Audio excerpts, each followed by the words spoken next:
Hi, it's David here, and this is the first of a few little videos I have done in which I want to share with you instances or examples of what I regard as God's supernatural intervention in my life.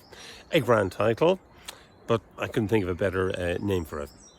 I'm doing this in response to an atheist friend. We were having a discussion stroke argument, Christianity versus atheism. And I said, probably in frustration, well, I've seen God work in my life. And he said, well, I'd like to see that. So here we go.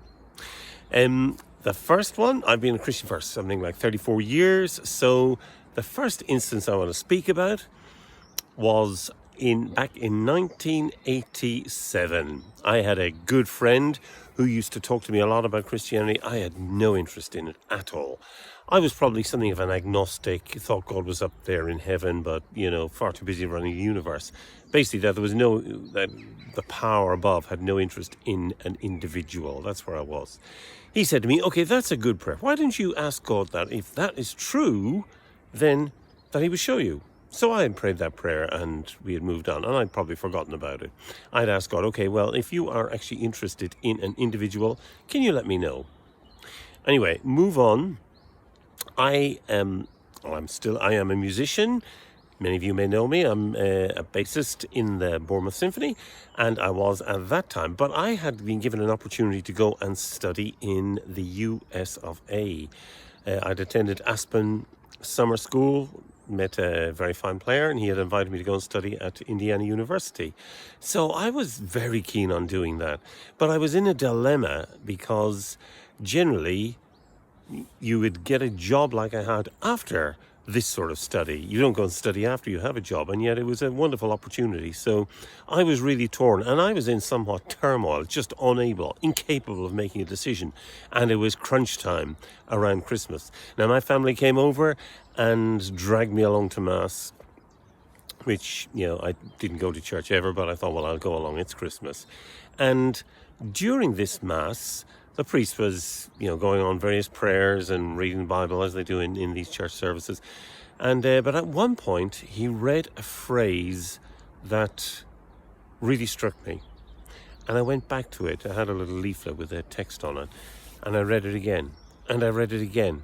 And this phrase pierced my being. That's all I can say. It was from the Old Testament, if you know the Bible. The phrase was, "Go and do all that is in your heart, for the Lord is with you."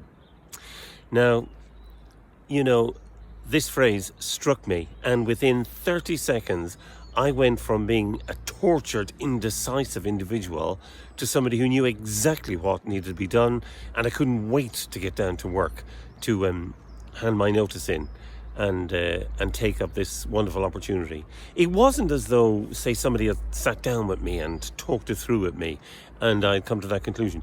It was just like an arrow to my being. It completely changed me and changed my outlook and changed my perception and imagination and thought, everything. And from that moment on, there was no insecurity about that decision. And in fact, when I took the year off, when I applied for a year off, I was given a year off.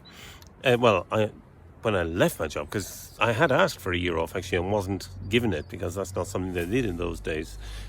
They do now. And so I had to resign my job. I had to take that step. But actually, I was told, okay, you can have a year off. It was a sensible decision. I was going to go and study.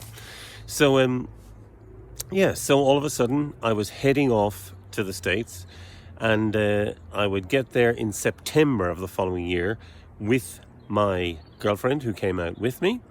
And fairly quickly, I had another couple of instances of what I would call fairly dramatic. Well, they were life-changing interventions, supernatural interventions of God into my life. I must point out, I don't expect these won't be empirical proofs for God. You can't get that. You can't get an empirical proof for there being no God. That's not where we are.